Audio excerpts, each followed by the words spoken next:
Qual será o peso da COP30 sediada em Belém e como os estados brasileiros estão se organizando para manter o protagonismo climático diante de incertezas internacionais? Sobre isso e também sobre a parceria do Centro Brasil no Clima com o Climate Reality Project, a gente vai falar com o diretor executivo da CBC, Guilherme Sirkis.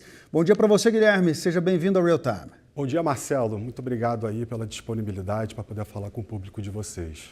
Ô Guilherme, eu queria entender qual que vai ser, na sua opinião, a importância da COP30 nesse cenário que a gente está vivendo agora, que tem uma resistência à pauta ambiental muito grande por potências como os Estados Unidos.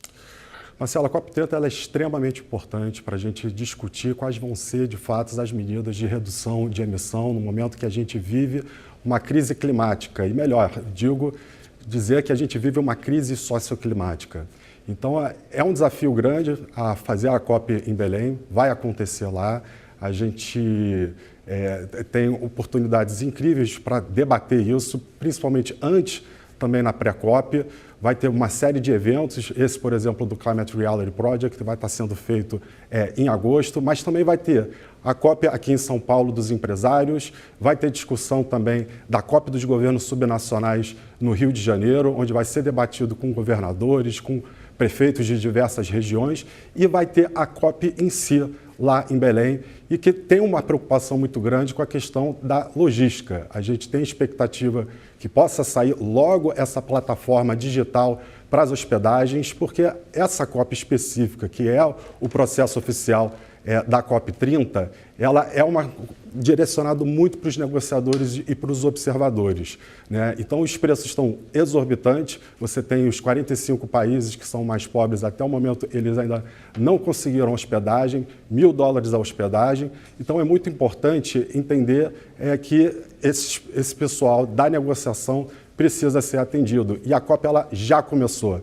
Você tem COP acontecendo no Rio de Janeiro, COP acontecendo em São Paulo e, sem dúvida nenhuma, você vai ter uma COP acontecendo no coração da Amazônia, que é extremamente importante e emblemático. Mas essas questões logísticas precisam ser resolvidas para os nossos negociadores terem tranquilidade para negociar os textos. E a questão dos Estados Unidos não apoiarem essa pauta ambiental nesse momento, isso preocupa vocês?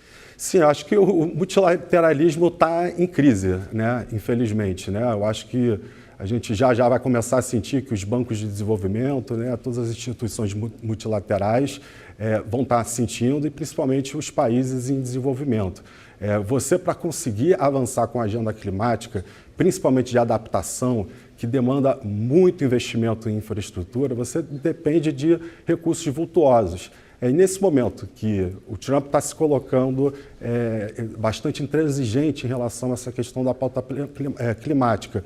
E você tem também a Europa, né, investindo agora cada vez mais, indo para 5% de investimentos em armamentos e na guerra. É um desafio muito grande para ter o dinheiro para você fazer novas estruturas e você fazer mitigação, desenvolver novas tecnologias.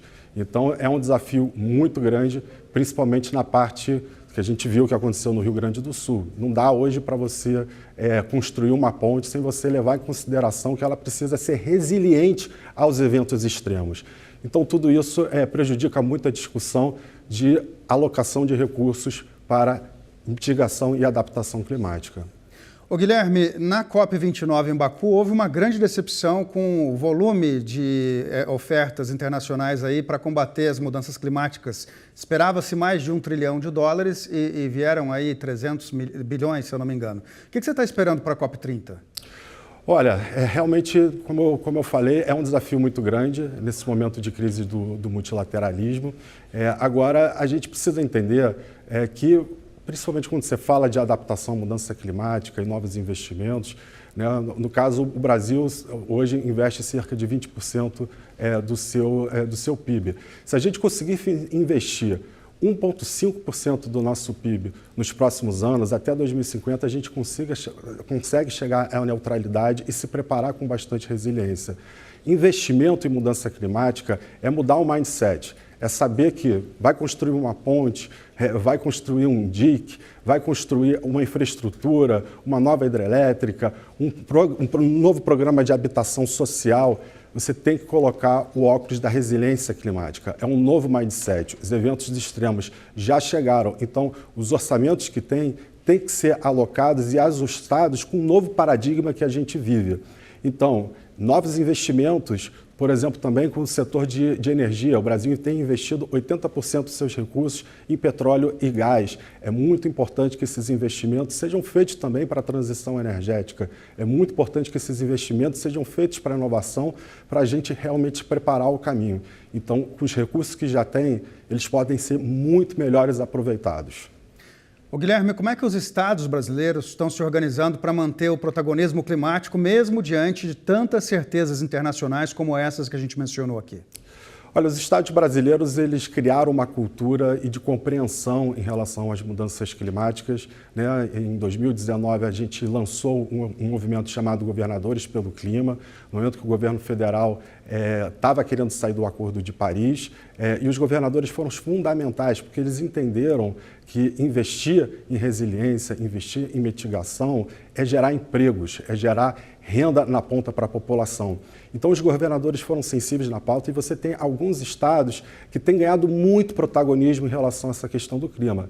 Um exemplo, por exemplo, é o estado do Espírito Santo, que criou o Fundo Soberano, onde tem botado 500 bilhões e o BNDES está aportando outros 500 bilhões, exatamente para fazer investimento em transição energética, para fazer investimentos em startups, em venture capital, em inovação ali para aquelas regiões que hoje são muito dependentes do óleo de petróleo e vão precisar, num futuro onde vai ter uma diminuição de produção de petróleo e gás e que essas economias possam estar realmente diversificadas e preparadas. A gente tem também o estado, por exemplo, do Mato Grosso do Sul, né? A gente sabe que vai entrar aí o mercado de carbono da aviação, né? Então você tem ali a possibilidade de você juntar o agro com a energia, com a produção de SAF, de biocombustíveis, né? E o estado do Mato Grosso do Sul vem se preparando fortemente para isso.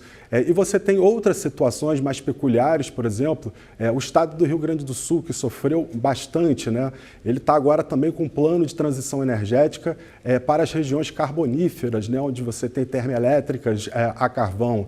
Eles também estão tentando buscar um planejamento, olhando o que é possível substituir de fonte segura ali para aquela região, mas também de diversificar uma economia que depende de uma monoindústria. Esse é o segredo-chave aí para a transição energética e esses são algumas coisas que os estados estão fazendo de interessante que vai ser debatido dentro da COP30. E o Consórcio Brasil Verde? O Consórcio Brasil Verde ele é um consórcio, né, que reúne os 15 estados. Você tem questões que envolvem diretamente o protagonismo dos governos estaduais e dos governos municipais. Mais para frente, com a discussão da NDC, né, que são as metas de redução de carbono, não tem dúvida que vai precisar começar a se discutir também renúncia de emissão de carbono. Da mesma forma como você tem a questão de renúncia fiscal, você vai com as NDCs, quando elas forem ser desdobradas para os estados, vai se iniciar uma necessidade de uma discussão de como isso vai afetar diretamente regiões. Então, o Consórcio Brasil Verde já está começando a se preparar, a fazer essas discussões, fazer esses estudos, pensar também em questões de compras públicas, né? Compras públicas são incentivos interessantes para também fazer a descarbonização do setor público. Então, o Consórcio Brasil Verde tem sido um protagonista nessas discussões e tem olhado muito atento como é que está sendo essa transição climática. Como é que funciona essa parceria entre o Centro Brasil no Clima e o Climate Reality Project?